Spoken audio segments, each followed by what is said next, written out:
Hello everyone, welcome back.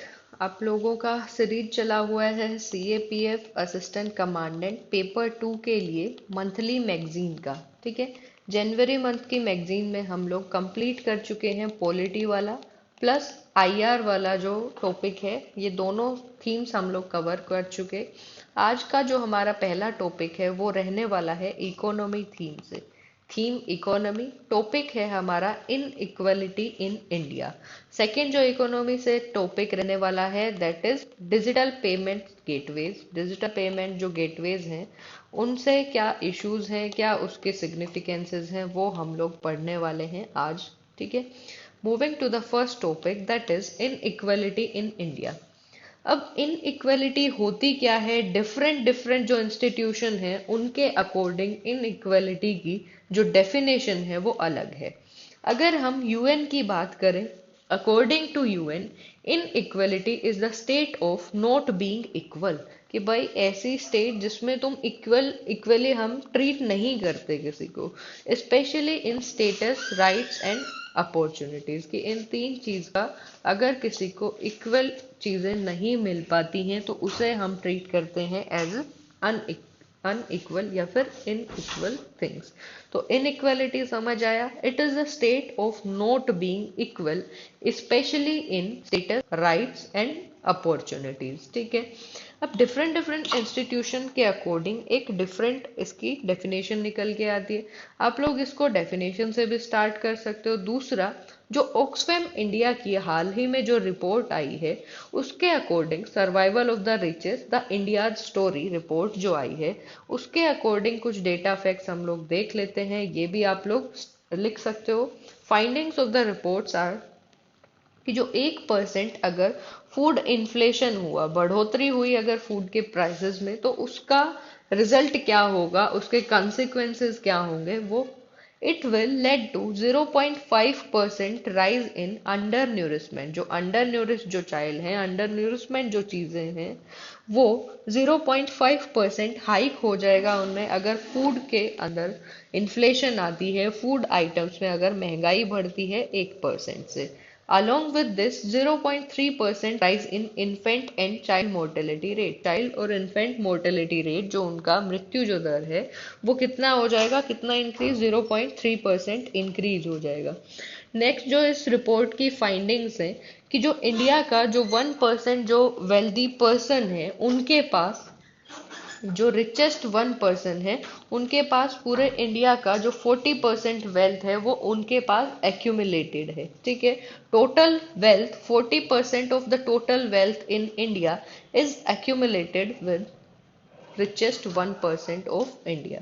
ठीक है, और जो बॉटम हाफ जो पॉपुलेशन है वो ऑल टुगेदर शेयर करती है just 3% of the total wealth. Bottom half के पास 3% है।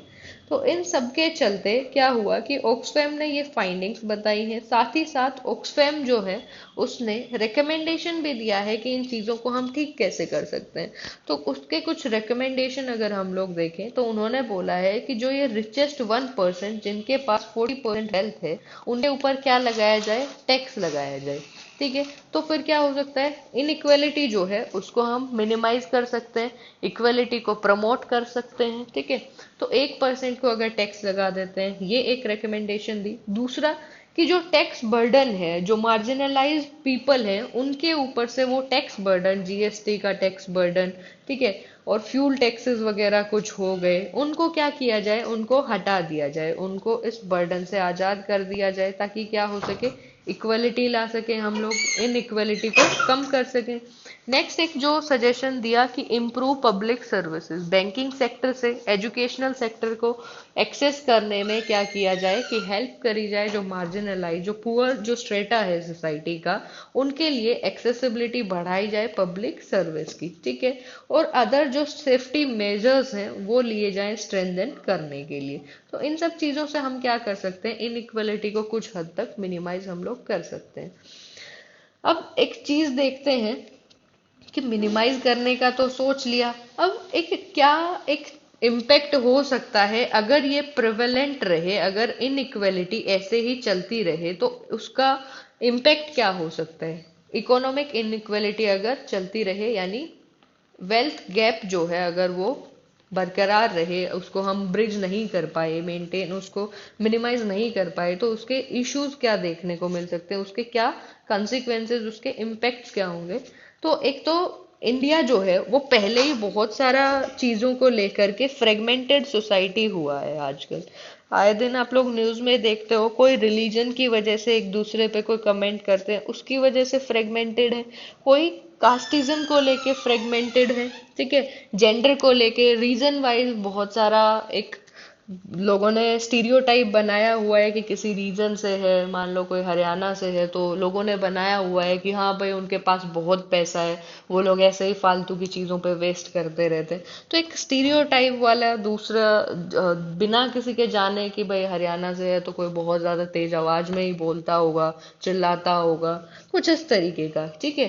कि बहुत सारे ऐसे स्टीरियोटाइप्स जो हैं उनसे हमारी जो सोसाइटी है वो पहले से ही फ्रेगमेंटेड है।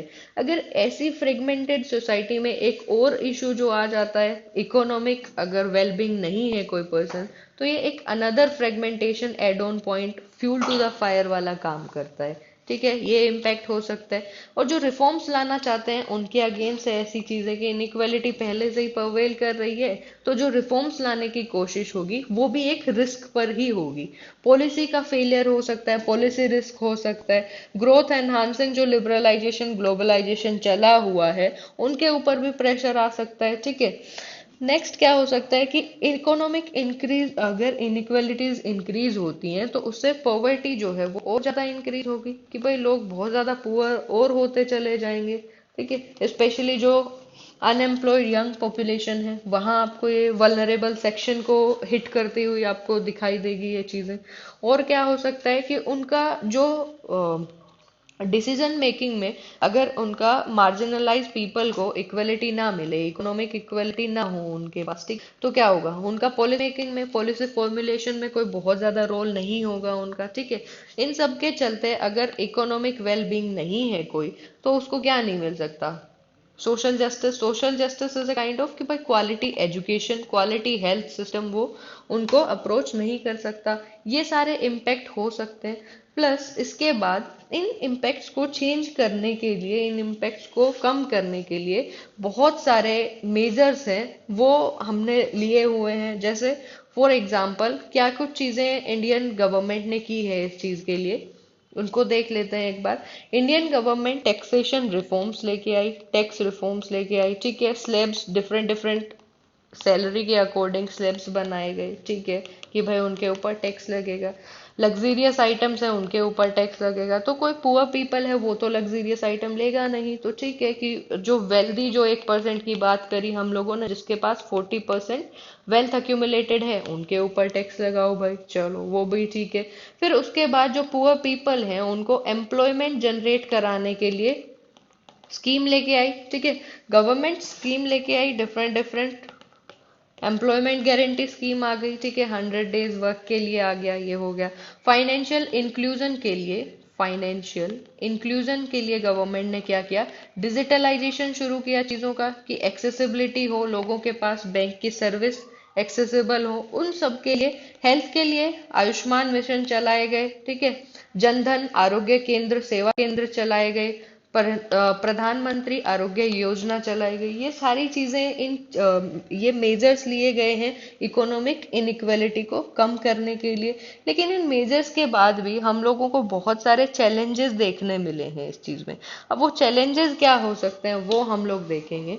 एक तो हिस्टोरिकल डिफरेंस, अगर पहले की बात करें, शुरुआत से अगर बात करें, तो इनइक्वालिटी है, तो वो इनइक्वालिटी जो है वो सोसाइटी में लॉन्ग टर्म के लिए परवेल, एक डीप रूटेड एक चीज बन गई है। लिमिटेड अपॉर्चुनिटी है लोगों के पास, ठीक है। तो वो एक हिस्टोरिकल डिफरेंसेस की वजह से है। दूसरा एक चैलेंज क्या हो सकता है कि भाई जितनी पॉलिसीज हैं इनफॉर्मल सेक्टर को नहीं कवर करती हैं वो, ठीक है। वो एक इशू हो सकता है कि बहुत ज्यादा जो मार्जिनलाइज पीपल हैं मेनली इनफॉर्मल सेक्टर में रहते हैं, ठीक है। फिर लिमिटेड अपॉर्चुनिटी हो गया, मॉनेटरी कंस्ट्रेंट की भाई इतने रिसोर्सेज नहीं है, इतना इकोनॉमी हम लोगों के पास, इतने मैन पावर भी नहीं है और इतना हम लोगों के पास पैसा भी नहीं है कि सारी सब्सिडाइज चीजें प्रोवाइड करवा दी जाएं, ठीक है, ये एक इशू हो सकता है। एक अनप्लान्ड पॉलिसीज हो सकती हैं। अर्बनाइजेशन जो इंक्रीज होता जा रहा है, मेनली अर्बनाइजेशन आपको देखने मिलेगा, जो पॉवर्टी है अर्बन एरियाज में, स्लम एरियाज डेवलप हो रहे हैं वहां ज्यादा है, ठीक है। रूरल इकोनॉमी अपना नॉर्मल काम चल रहा है, लेकिन जो अर्बन एरिया है उसमें स्लम्स ज्यादा डेवलप हो रहे हैं। वो किस लिए? क्योंकि बहुत सारा कंजेशन हुआ है, लोग मूव कर जाते हैं रूरल टू अर्बन। जो माइग्रेशन होता है किसी नीड में, जॉब की नीड में होता है। फिर अनएम्प्लॉयमेंट एक ऐसी चीज बन गई है कि जब तक जॉब ना मिले, कुछ पार्ट टाइम जॉब करके छोटे से स्लम एरिया में रहा जाए। उन सब चीजों से भी वल्नरेबिलिटी बढ़ती है। अनप्लान अर्बनाइजेशन है, इन्फ्लेशन बढ़ रहा है, ये एक चैलेंज हो सकता है कि मिनिमाइज करना चाह रहे हैं हम इकोनॉमिक इनइक्वालिटी को, और महंगाई इतनी बढ़ी हुई है। इन सब के चलते हम लोग इनको किस तरीके से ठीक कर सकते हैं? इक्विटल रिसोर्सेज की शेयरिंग हो, एक्सेसिबिलिटी हो, सब्सिडाइज चीजें मिले टारगेटेड पीपल को, पार्टिसिपेटरी फोरम्स हो कि पीपल का ओपिनियन लिया जाए, डायरेक्ट बेनिफिट ट्रांसफर जो है उसको और बेटर टारगेट किया जाए, एंटरप्रेन्योरशिप हमारे यूथ में क्या की जाए उसको इनकलकेट किया जाए एंटरप्रेन्योरशिप को, ताकि क्वालिटी जॉब्स जो है वो जनरेट कर पाए, लेबर फोर्स जो अपनी है उसका पार्टिसिपेशन रेट बढ़ पाए, ठीक है, स्पेशली विमेन्स का। और जो प्रेजुडाइज, जो डिस्क्रिमिनेशन, जो स्टीरियोटाइप्स हम लोगों ने बनाए हुए हैं कि भाई उन चीजों को, ये हम लोग जो प्रीच कर रहे हैं जाने अनजाने में, तो उनको हटाने के लिए अवेयरनेस प्रोग्राम लाए जाएं। यूनिवर्सल बेसिक इनकम एक बेटर स्टेप हो सकता है। एम्प्लॉयमेंट गारंटी स्कीम को और अच्छे लेवल पे इसको चलाया जाए, और इसको बहुत अच्छे से सरप्लस लेबर जो होता है उसको अच्छे से इकोनॉमिकली वेलबींग कर जा सके इन सब चीजों की मदद से। आई होप आपको समझ आया होगा कि जो इनइक्वालिटी इन इंडिया है उसको किस तरीके से हम लोग मिनिमाइज कर सकते हैं। नेक्स्ट जो आर्टिकल हम लोग पढ़ने वाले हैं दैट इज डिजिटल पेमेंट्स। अब डिजिटल पेमेंट्स वाला आर्टिकल हम पढ़ेंगे नेक्स्ट वीडियो में।